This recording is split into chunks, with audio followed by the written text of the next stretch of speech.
Hello，大家好，今日请你带什么阿龙就是来拜喏。今天老师阿里还是所以三个龙里哦，不龙有都没来算里那边嘛先路比较啵喏。အဲ့ခါကျတော့ပုံမှန်ပေါ့နော်ကျောင်းသားရင်ဆိုတော့မများကတရုတ်စကားစာလေးလာကလေးကတိတောက်တယ်ဟိုင်ရှိရဲ့အဓိပ္ပာယ်ဟိုင်ရှိကကျတော့လို့ဆိုတော့အများဖြင့်သုံးပါလဲဆိုတော့ဒါမှမဟုတ်ရင်အဲဆိုနှမျိုးတွေကတစ်မျိုးရွေးခိုင်းတဲ့ချိန်ကျရင်ဟိုင်ရှိသုံးတယ်ဟုတ်တယ်နော်ဥပမာဆိုလို့ရှိရင်你要喝牛奶还是咖啡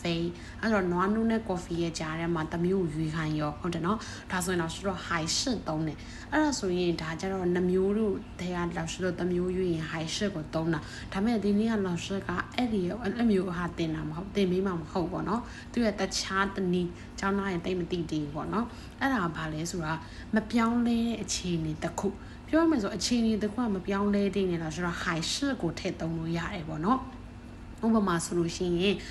အရင်နှစ်ချစ်သူများနေရန်လည်းရည်စားမရသေးဘူးဒီနှစ်လည်းရည်စားမရသေးဘူးပဲလားအဲ့ဒါကကြတော့ဗာလဲရည်စားမရတဲ့အခြေအနေကပြောင်းလဲမှုမရှိနေဘူးလားဆိုတဲ့အနေနဲ့လားဆိုတော့ဒီ high ရှိဆိုတဲ့စကားလုံးလေးသုံးပြီးမေးလို့ရတယ်ဟုတ်ပြီနော်အဲ့ဒါဆိုရင်နောက်ဥပမာ sentence လေးလည်းပေးထားတယ်ပေါ့နော်တစ်ချက်လေးလာကြည့်အောင်နော်အဲ့ဆိုရင် number 1အလုတ်ကားတဲ့ရှာမတွေ့သေးဘူးလားတဲ့เนาะသူအလုတ်ရှာနေရဥမာတစ်လလောက်ရှိပြီပေါ့เนาะအဲ့တော့ခါကျအခုလည်းအလုတ်ရှာမတွေ့သေးဘူးပေါ့အဲ့တော့တငယ်ချင်းကတိတယ်အလုတ်ရှာမတွေ့ဘူးဆိုတဲ့အကြောင်းအဲ့ဒါခါကျတော့သူ့ကိုမေးရောနေအလုတ်ရှာမတွေ့သေးဘူးလားเนาะအဲ့တော့အခြေအနေကပြောင်းလဲမှုမရှိသေးဘူးလားပေါ့ဒါဆိုရင်ဘယ်လိုမေးလို့ရလဲဆိုရင်你还是还是ဆိုတာက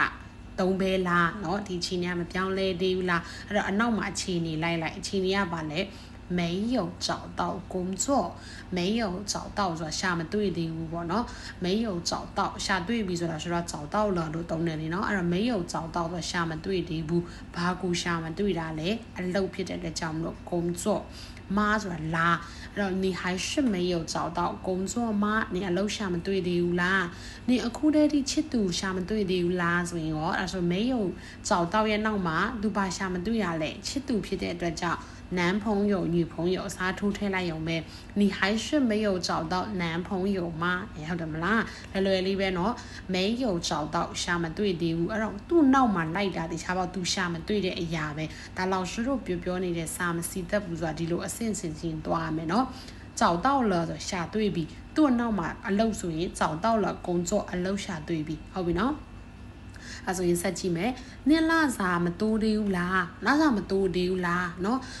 အရင်ကမေးလဲဒီလာစာပဲအခုလဲဒီလာစာပဲတစ်နှစ်ပြည့်သွားပြီလာစာဒီလာစာပဲလာပေါ့နော်အဲ့တော့အဲ့မျိုးပြောင်းလဲမှုနေလာစာရဲ့အခြေအနေကပြောင်းလဲမှုမရှိသေးဘူးလားဆိုတာလေးကိုမေးချင်တယ်ဆိုရင်လဲလာ说说还是ဆိုတာလေးကိုထည့်သုံးလို့ရတယ်你的工资你也拉စာ还是နော်ဖြစ်နေတော့မဲလား没有加ဆိုတာမတိုးတာနော်妈ဆိုတာလာ你的工资还是没有加吗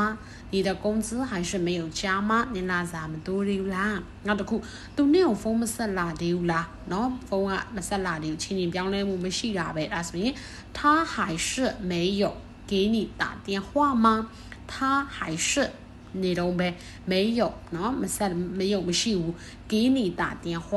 ဒီညမှာဂီထဲကိုထည့်ရမယ်နော်မဆက်ဖုန်းဆက်လာဒီဖုန်းဆက်ပေးဒီဆိုတဲ့အဓိပ္ပာယ်မျိုးမလို့ဂီထဲတယ်给你နင့်ကို打电话ဆိုဖုန်းဆက်တာ他还是没有给你打电话吗သူနင့်ကိုဖုန်းမဆက်လာသေးဘူးလားချိန်နေကမပြောင်းလဲဘူးပေါ့နော်ဒါမျိုးချိန်ကျရင်တော့ဆိုတော့ high shit ကိုသုံးလို့ရတယ်နားလိမ့်မယ်နော်ဒါဆိုတော့ဆက်ကြည့်ရအောင်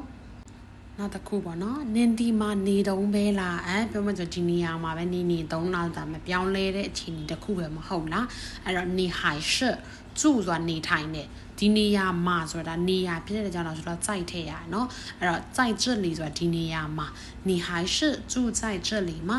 你还是住在这里နေရာမှာလားဆိုတော့နေရာစားထိုးလို့ရတယ်ပေါ့နော်တကယ်လို့ရန်ကုန်ဆိုလို့ရှိရင်在阳光ဟုတ်ပြီနော်မန္တလေးဆိုရင်在瓦城မြန်မာနိုင်ငံဆိုရင်在缅甸ဟုတ်ပြီနော်နေရာရေးရှိမှလားဆိုတော့在ထဲနော်မြန်မာနိုင်ငံမှာဆိုတဲ့အဓိပ္ပာယ်အဲ့တော့你还是住在这里吗你ဒီမှာနေတော့မဲလားဟုတ်ပြီနော်နောက်တစ်ခုမနက်ကဟင်းပဲလားမပြောင်းလဲဟုတ်တယ်နော်မနက်ကလည်းကြက်ဥကြော်စားရဒီနေ့ညနေကလည်းကြက်ဥကြော်ဆိုအမေရဲ့ဒီဟင်းကမနက်ကဟင်းပဲလားမနက်ကနဲ့ဟင်းအတူတူပဲလားဆိုဘယ်လိုပြောလဲဆိုတော့还是早上的菜ဆိုမနက်ကဟင်း还是早上的菜吗မနက်ကဟင်းပဲလားเนาะနောက်တစ်ခု အတူတူပဲ还是一样还是一样အဲ့ဆိုတခုလောက်မေးကြည့်မယ်ပေါ့နော်အဆင့်တစ်ကတူပဲလားအရင်ခေါက်အဆင့်တစ်ကလည်းတူဒီတစ်ခေါက်လည်းတူဆိုရင်တော့အဲ့လိုပြောလို့ရတယ်第一名还是他吗第一名ဆိုတာအဆင့်တစ်还是他吗ဒါမှမဟုတ်他还是第一名吗သူကအဆင့်တစ်ပဲလားအဲ့လိုပေါ့နော်အဲ့တော့还是ဆိုတာကကြတော့မပြောင်းလဲတဲ့အခြေအနေတစ်ခုပေါ့နော်ဆိုတော့还是သုံးတယ်ပေါ့နော်မနေ့ကအင်ကြီးပဲလားဆိုရင်还是昨天的衣服吗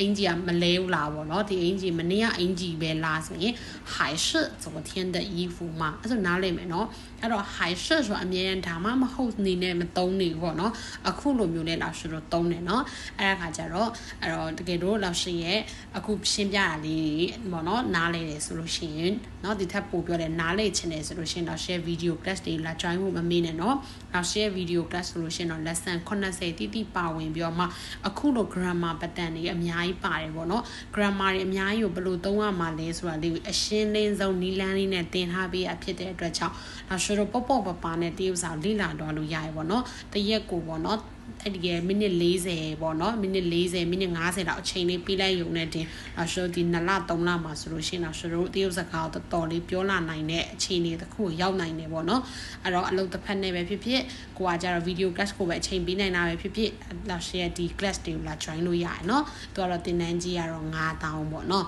အဲ့ဒါဆိုလို့ရှိရင်နောက်ဆိုတော့နောက်တစ်ခေါက်ကျရင်ပြန်တွေ့မယ်နော်တကြကြချင်း